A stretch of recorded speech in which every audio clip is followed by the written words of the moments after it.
And we are live. What is going on, legend? Well, welcome back to Beyond the 90 with Arsenal 2, Leicester 0. Bit of a flat performance. We've got Glenn joining in just a little bit. Just give me some time while he gets set up, but he's joining in the background as well. What do you guys think? Leave it in the comments down below. Overall, a little bit flat. Little bit lacking in desire. I mean, coming into this game with the formation that we've got, with the players we've got, you're looking at it going, right, Leicester City, we are the team that set up initially with Mendy coming back into the team, his first starting. Can you remember the last time he started? I think the last time he started, I can genuinely remember, was last season when we played. I'm trying to think now. What's his name? Last season when we played Man City 5-2. That's the last time I can genuinely remember him playing. It was a bit flat, a bit predictable. Arsenal were good. Let's keep it real. Arsenal were a decent enough Premier League team. And they are, again, they're the fourth best team in the league for a reason. But it does, again, as Ethan puts, these goals are avoidable. We're coming to set pieces. I'll just bring in Glenn in for a second. Glenn, quick question. Great to have you on stream again. What are your initial thoughts of the game? But just back to this. What's it called? These goals were avoidable, and that's kind of the thing as well. It was even though we were flat, the goals, you're like, we've seen these problems before.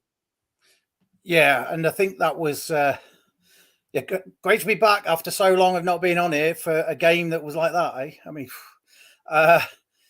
it was pretty much, I think, all over after the goal from the corner. Once that had gone in, I mean, we didn't really create that much in beforehand, but once that had gone in, they sort of like, I won't say that they parked the bus, but they controlled the game. I mean, we had a lot of possession, don't get me wrong, but we never seemed to create anything, and it just carried on, and then just went into that complete flatness. Yeah, and it was the same tactic over and over again, even though we're 2-0 down. I mean, you're looking at the beginning. Again, just looking through what people have and other people have put. Even Matt Piper, considering I love Matt, and I think he's great. But even he's come out and said the manager has clearly prioritized the game on Thursday, which we'll probably get into in a second. But he needs more of a threat up top, and he was disappointed by the second half. And I've got to be honest, I was, considering it was only 1-0. There were signs there that we could go on to do something. And as you were saying, Glenn, we played the same football in the second half and didn't really change it up. Even when Ndidi and stuff came on, didn't really change that much. And Arteta's a decent manager, but we've made him look a lot better than he actually is. Yeah, and I think that Arsenal played okay, but I think they've sort of flattered to deceive a little bit. The 2-0 scoreline is maybe a little bit flattering for them. I mean, if you want to join Akash, you've got the link as well. I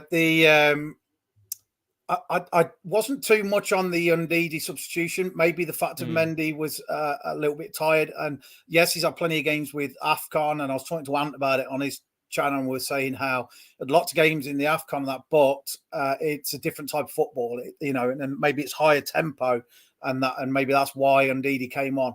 But I would have liked to have seen a more attacking-minded substitution at that point. I didn't mind JJ coming on at all.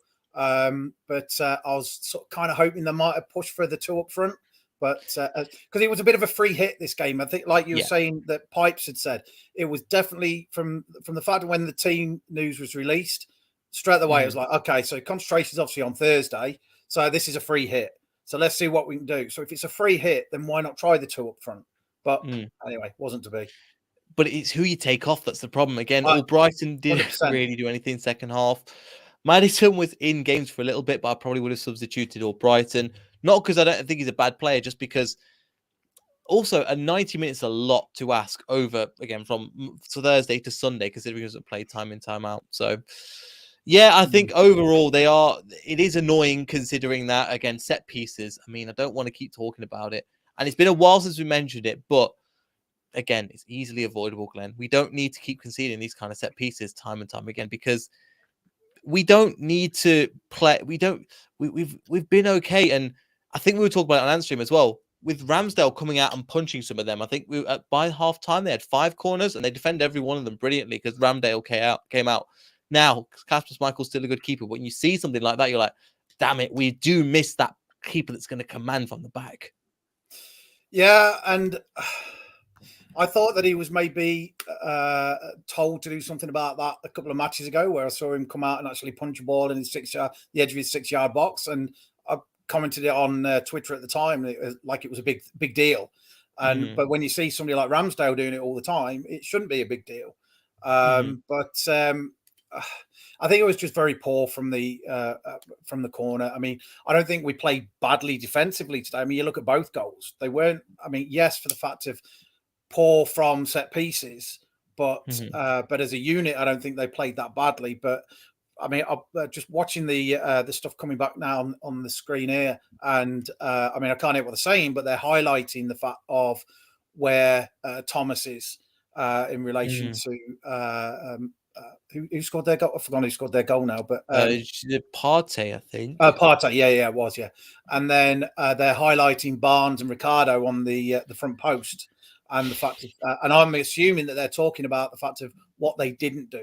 With Thomas, he overran it a lot, so he just sort of like, then he was supposed to be marking Partey, but then ended up being well away from him. And then Barnes and Ricardo just tried to jump straight up in the air, and they were nowhere near it. So it was very, very poor, a mixture of man marking and zonal, and just didn't work.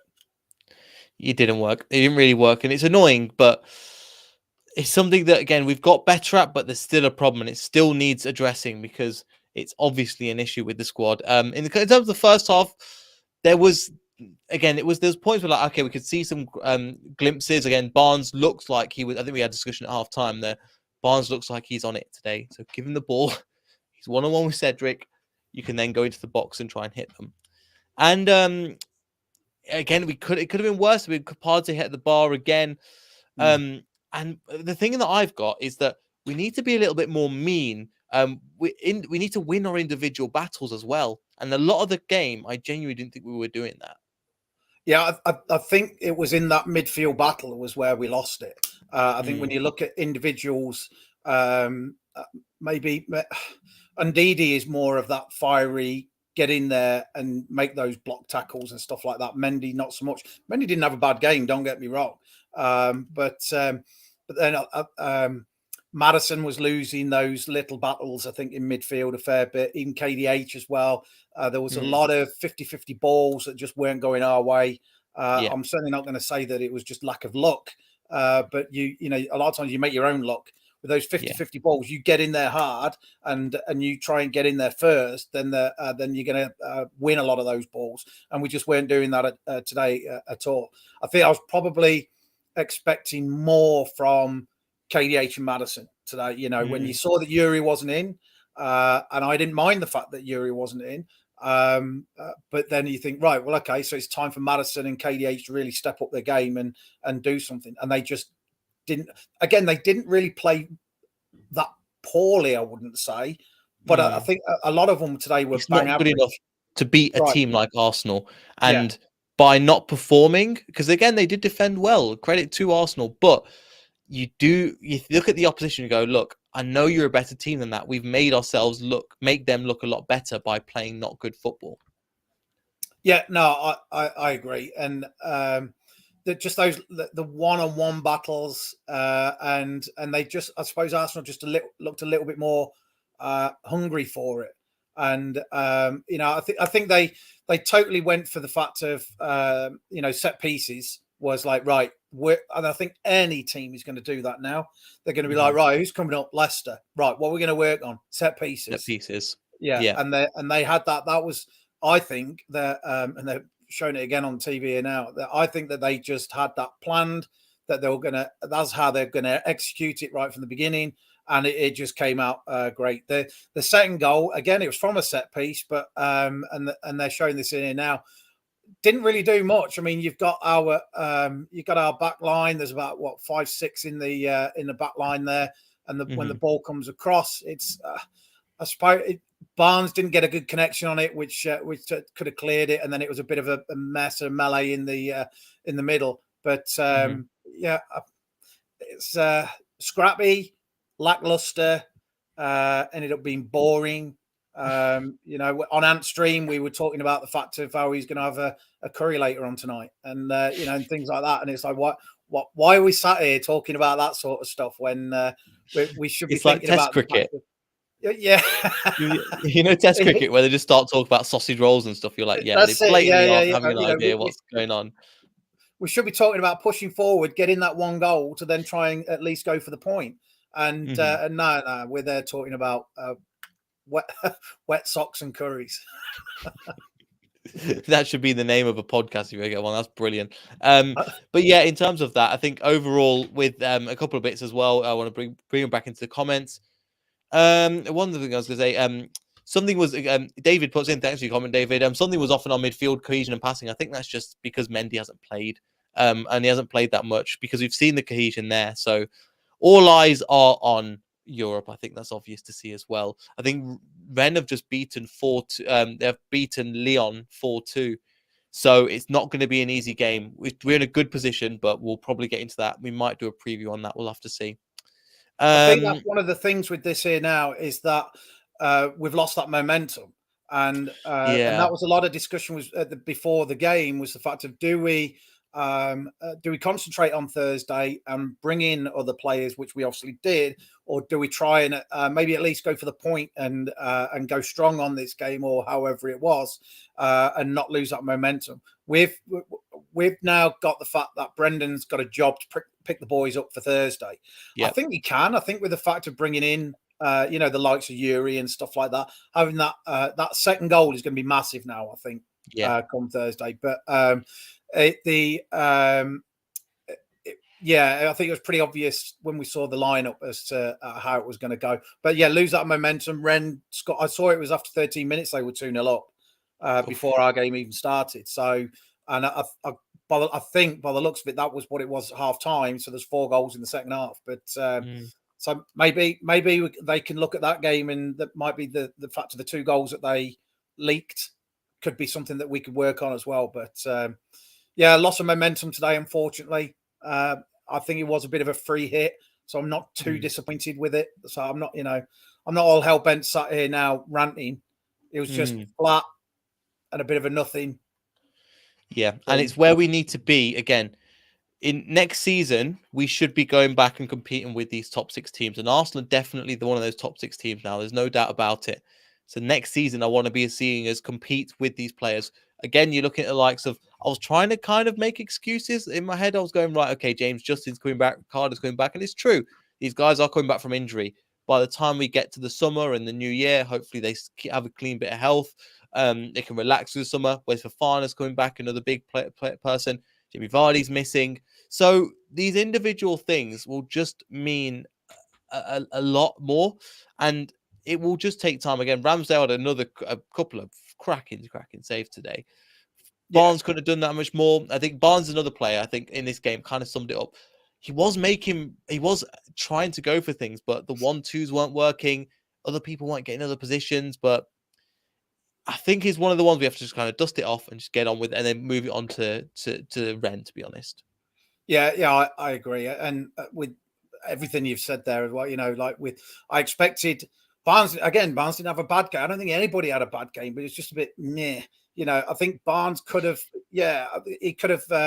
exploited Cedric a little bit more down that side. I think that was, you could see with Soyuncu playing those diagonal balls across him. We tended to look, certainly the first half, looked to be going down that side, but then he never really managed to exploit it and get past him and do much, where it surprised me because his confidence recently has been pretty high and he's been able to get past those players, be it the fact of, show inside, drop the shoulder and go around them, or vice versa, when the fact that their defender might show him on the outside and he's like, no, sod this, I'm coming inside and bending one into the bottom corner, and just wasn't able to do that today. Whether it was the fact that you can say that their defense aided in that a little bit, but I don't know what it was. It's just so flat across the board. Perhaps they've just got one eye on tiredness as well. And I'm being honest. Yeah. They've played Arsenal only play 1 match a week, considering they're out of all cup competitions as well. Yeah, and that's the thing. And like you were saying about the fact of for next year where we want to be, and maybe next year Arsenal have got the same problem where they're going to be in European football potentially, and then hopefully we still are too. We've still got that chance with the getting in through the fact of winning the Conference League. But I mean, yeah, there's a couple of things, like you said about JJ coming back from injury, and we've got Fofana coming back. Also, Daka's going to have that extra little bit in the Premier League, which he needs to still sort of settle into. Maybe is Mendy going to be the one that's going to be that bench player coming into it a bit more next season? Don't know. Hopefully more cohesion in that back line and things like that. I think we still need another centre back, that's for sure. But yeah, it's but I mean they're going about this big rebuild in the summer, so it's not. You see, it's not that big of a rebuild. I don't think it's just a think few players need moving on, and the mentality needs to change, and we're all right. We're just going to have to ride it out. I mean, if we look at the attacking players again, we'll just bring up the list at the moment. It's not the greatest, but the goals are relatively shared. Again, James Maddison, again, it's all competitions: 12 goals, 7 assists, 21%. Jamie Vardy.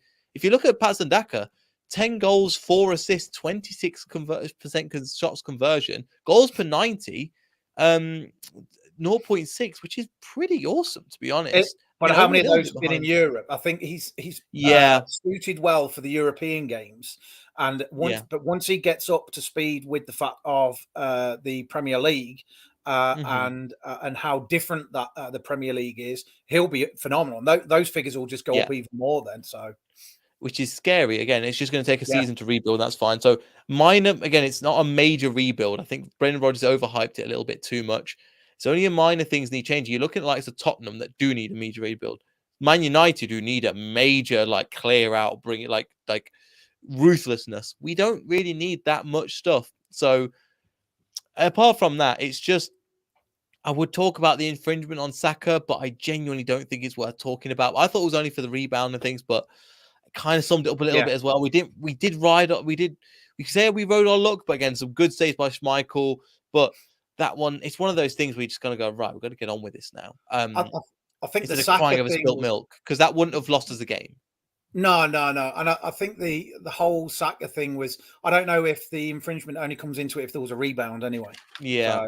So, I don't know. I'm not 100% on that. But Schmeichel seems to be going nuts at the ref to do something. I don't think it was about Saka.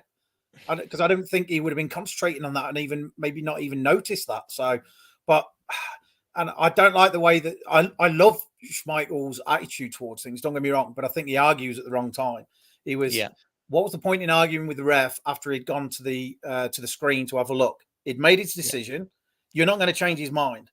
So get your mind in the fact that you got to save a penalty now, and rather than arguing with refs. Penalty saver as well. Right, he can be. Yeah. But I mean, Lacazette put it away quite well, just at that height, just above his arm and that. So, but yeah, I think it is. It's just chalk it up. It was that free hit, bit flat. Let's move on. But you know what that means now? Got to win Thursday. Yeah, it has to be a win on Thursday, or it has to be a draw, or at least the fact of getting through on Thursday. Yeah, that's what we need to do. Yeah. So, by hook or by crook, you've rested the players. Let's get this result on Thursday. Dave's got a comment for us. Do you see the advantage of having Brendan's assistant playing one up front? It's hard to see the positives, either in theory. Well, I'll give it over to you again because we've talked about this a little bit before, and it's something that we're discussing during the match. Yeah, and it's the old age question of the fact of you bring in the two up front, who you're going to drop, what formation are you then going to use to, are you going to then have a 4-4-2 with a couple of wide players, or you're going to then have something else in the midfield where you're going to then lose the likes of Barnes and Lookman. I know Lookman's been a bench player recently, but basically you're going to lose the wide players potentially if you do that. I thought today would have been a good opportunity to have tried the two up front. And even when I saw that Daka was coming on, I was still hoping, even if it was just for a few minutes, give it a shot. Let's see how it goes. And then, of course, they took Nacho off instead. But I don't think he'll try it now. Maybe next season, if it's the fact that, Vardy and his fitness and things like that is going to be an issue.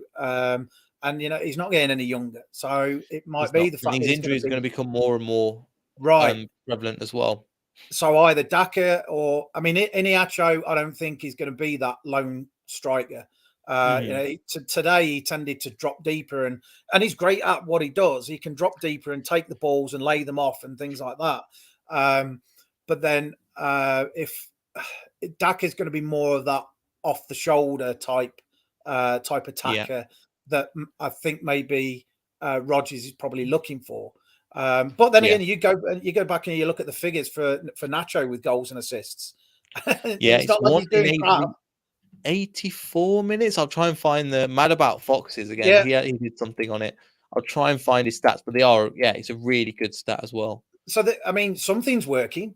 So, and maybe it's the fact that when maybe it's all too easy to blame the fact of only having one up front when we get a game like this.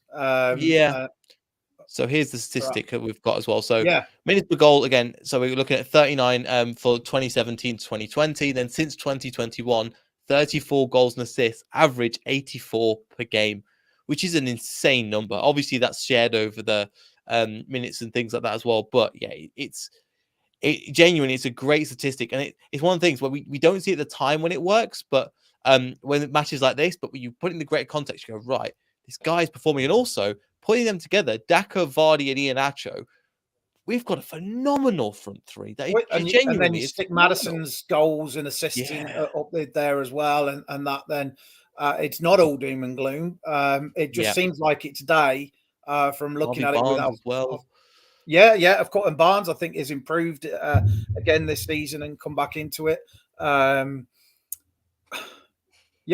mean, I think with this rebuild, a lot of it's going to be down to the fact of Yuri and the money that we get from selling him. I think that we will sell him. I put something out on Twitter the other day about the fact of, will he stay? Is it just the fact of agent talk and all this sort of thing? That the rumours were that he wanted to stay, and Ant said earlier on the fact that it's an easy thing for him to release and say to keep the fans on the side. Oh yeah, I want to stay, but blah blah blah. But I think he'll go. We'll get the money from that, and then it's how wisely that we're going to invest in that then. Yeah, and again, we know we can invest in good people as well. It's who we bring in. Now, our investment has been good for a certain number of years. Again, with you're looking at, again, it's been a bit of a mixed one with Congerton. He's made some clangers in terms of Vestergaard and Bertrand, even Perez not being a great player, but then we've got some great signings as well. So we will have to see again in the summer. The thing is, we trust our recruitment, we trust our board. If you're in a position, and I keep saying it, but I think it's valid, you're looking at likes of Man United and Tottenham's, and they're just at sea, and you're going, they don't like their board, they don't like their owners. The managers kind of just doing whatever they want, but it's just kind of holding it together. There's major problems. Players want to leave. There is some major problems there. So we are in a good position, and it will, in terms of the thing is, it's putting all eggs into one basket. Rennes is going to be a big test. They were one of the favourites to win the Conference League. Kind of moving on, because I think we've pretty much covered the entire Arsenal match. I think we have to go on to try and compete, be competitive. Now, he's rested Tielemans. He's rested certain players. Let's be honest, though, Brendan Rodgers in Europe has not been that great. And Rennes will be looking for revenge and try to come back into the game. So, in terms of that's again, we put all our eggs in one basket, but we need to go and make sure we get through to that next round, because the higher we go up now, we're going to go into the last 8. Then it's going to get serious. Yeah, it's difficult as well with something like this to stick all your eggs into that one basket where we're not even we're only at the last 16, and there's still plenty of football to go.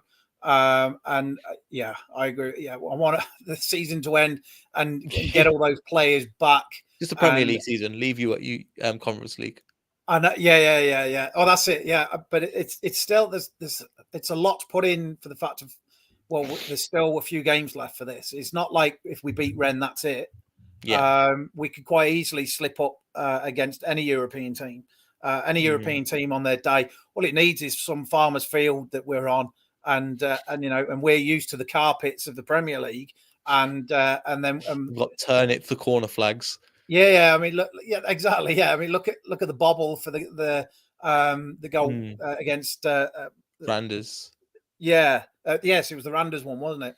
Yeah, and things like that can quite easily turn games. So we shouldn't. Be the worst thing now is if we get past Rennes, is to then think, well, that's it, job done, we've won it. Can't get comfortable. It's going to be a difficult. It's a difficult thing to put the eggs all into that basket, but I think that's what he did today by resting those players. You know, and Didi only getting the few minutes at the end. I think Dakar is an obvious European player. So him, Iniacho starting today, I think was going to be pretty obvious anyway. But I think we need that fire in midfield to then be slipping through the likes of Dakar and that and push forward from there. Because now we're not going down. No, so thank God. Yeah, but it was on the table. At one day, it was on the table. Getting dragged into the relegation fight was going to be the issue. Would we get relegated? No. That's what I think the Leeds game was obviously a big thing. Prior to that, people were saying, "Oh my God, if Leeds beat us, then the score different, the points difference is only this, that, and the other." But we're not going down, and but we're also going to be absolutely nowhere near. I'd say that we're going to be nowhere near top 6, top 7. We are where we are, and I think we're not going to be far off where we're going to end up finishing. So push for the UEFA, the Conference League and see what happens. But get it over and done with. Get the season over and done with. I've just seen this. Look at that. Loss for Brighton. My God. But yet they're how's that possible? I know. I suppose they were a lot higher up recently. Yeah, they were. They were up in top 4, and they were right up there early in the season. I forgot about that. Yeah. A lot of times, because you only concentrate on yourself, a lot of times you don't even see who's around you. But Newcastle obviously pushing up there. There's a little group of us here from Aston Villa on 36. Again, we've got a couple of games in hand on them. Southampton on 35, Crystal Palace on 33, then us and Brighton, and then kind of Newcastle as well. So there's a little group of us here. If we could finish in 9th, I think that would be a decent season if we can go on and win the Conference League. And I think that's where we should be competing. Other than that, there's a big gap between Tottenham and Aston Villa. 100%. So this is our little group that we've got to compete in now. Then it's kind of splitting off into these little groups now. Yeah, I agree. I think 9th is going to be 9th, and winning the Conference League would be from here now where we're at would be a great season. I wouldn't necessarily have said that at the beginning of the season, but from where we are now, 9th and winning that Conference League would be the best that we could see so far. I could imagine that we're, I don't know, maybe 10th. But I mean, why not? I mean, what are we? 3 points, and we've got games in hand over them all there as well. And we'll have people in the background like Justin coming back, Fofana coming back. Yeah, it will help just kind of tip us up that kind of finish on the kind of higher end at the end. And our running isn't. I was having a good discussion with Austin off camera, in kind of going over the Rennes game. Our running isn't too bad. I mean, after this, we've got Chelsea to play again. And apart from that, we've got Tottenham to play again. And our running, I think, and let me bring it up with the statistics. They're not too bad. I'm trying to find the fixtures now, but I just want to get your thoughts on that. But they're not too bad. Yeah, I got to admit, I can't remember what sort of running we got now. But even with those games in hand, I mean, all right, fair enough. It's Chelsea. Well, then again, what are Chelsea going to be like by the time we end up playing them? But exactly, nobody knows. So Norwich, Everton, Chelsea are the ones to be rearranged. They're going to be rearranged. Brentford next, Man United, Crystal Palace, Newcastle, Aston Villa, Spurs, Everton, Watford, Southampton. It's not too bad. It's not. But I mean, I don't want to be all cliche about it, but no game in the Premier League is easy, is it? You know, we you get to Norwich and don't get a fantastic result, and things like have happened. And now, I mean, all right, playing them at home, maybe, but you'd like to think that we're going to be trouncing the likes of Norwich and that. But I don't want to say, oh, this is the easy running. But I agree. It is an easier running than what it could have been and what we've had in previous seasons as well. So maybe it is. Pardon? Playing Everton twice as well. You've got to play Brighton again. They're falling away with the Lampard effect going on there. Yeah. But Newcastle are more on the up, I suppose. But well, yeah, anything was up where we've gone. Phil Jones is in the chat. We've not seen you for a while, mate. Great to see you. Best of luck for England 2022 for Qatar. But yeah, Man United need Phil at the minute. They do. We've got Harry Maguire. We have to go there and sing Harry Maguire. Yeah, we have to go and sing Harry Maguire. Thank you for 80 million chant. We've got to get one of them. I was going to say, if only Man United had an £8 million defender, that'd be great, wouldn't they? But yes, apart from that, Glenn, not all doom and gloom. Bit flat, bit crap, to be honest. Let's just move on and get on with Thursday. Yeah, 100% agree. So brilliant. So make sure you follow Glenn over on Twitter at Glenn the Foxolve and Maple Foxes as well. Maple Foxes as well, yeah. Maple Foxes. Thank you so much for Glenn for coming on. If you could like, subscribe, all that good stuff. We'll see everybody in the next video. So good.